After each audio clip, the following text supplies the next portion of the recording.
In a noisy coastal town called Neelpur, where fishing boats blasted horns from 4 a.m. and loudspeakers never slept, there lived a 19-year-old girl named Saya. Saya sold silence. Not meditation apps, not white noise machines. Real, thick, edible silence. It started by accident.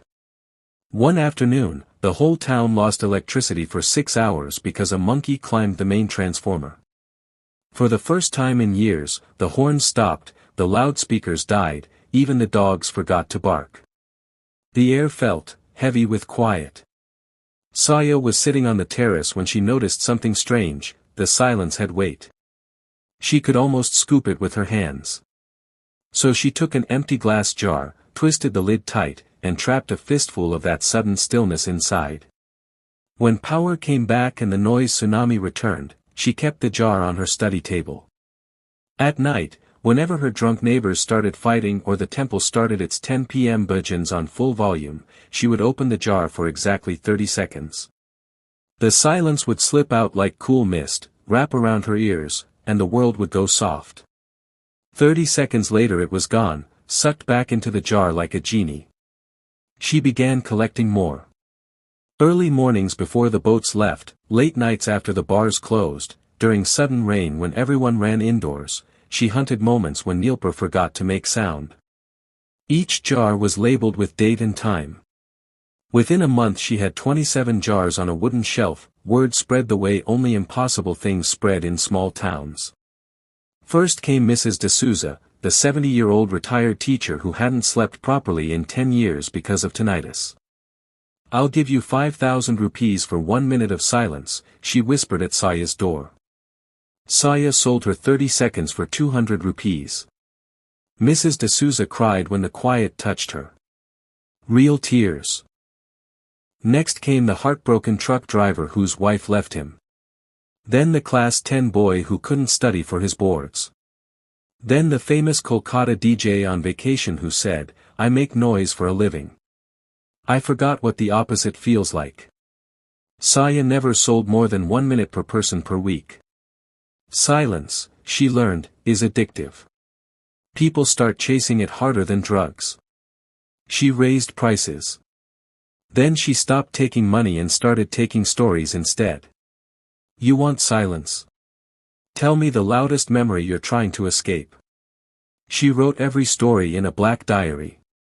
6 months later, her tiny room had 127 glass jars glowing like frozen moonlight on the shelf, and a diary thicker than a brick. Then the storm came. Not a real storm, a human one. The municipal corporation declared her illegal business. Temple priests called it black magic. A local news channel ran the headline, "Witch selling nothing for thousands." Police arrived to confiscate the jars. Saya stood in front of her shelf and said, "Break one. Just one. You'll see what happens." The inspector, curious and cocky, twisted open a jar labeled 3:17 a.m., August 14th.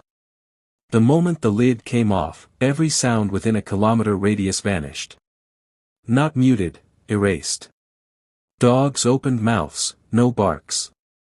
A motorcycle revved, no engine. The inspector shouted, lips moving, zero voice. Even heartbeats felt silent. 47 seconds later the effect ended. The inspector dropped the jar in terror. It didn't break. They left without touching anything. After that, no one bothered her again. Years passed. Saya is 29 now. She no longer sells silence in jars. Instead, every Sunday at sunrise, she climbs the hill behind the town, opens every single jar at once, and releases the collected quiet back into the sky. For exactly 7 minutes, the entire town of Neelpur falls into perfect silence. Boats wait. Loudspeakers pause. Even the waves seem to hush. People set alarms for it. Fishermen sit in their boats and cry without knowing why. Children stop fighting. Old enemies look at each other and forgive without words. 7 minutes. Then the world starts breathing again. Saya never kept a single jar for herself anymore. She says the best silence isn't the one you trap. It's the one you learn to set free. And somewhere in Neelpur, in an old black diary locked in a bank vault, there are 3,126 stories, the price she was truly collecting all those years. Because in the end, silence isn't empty. It's full of everything people are too scared to say out loud. The end.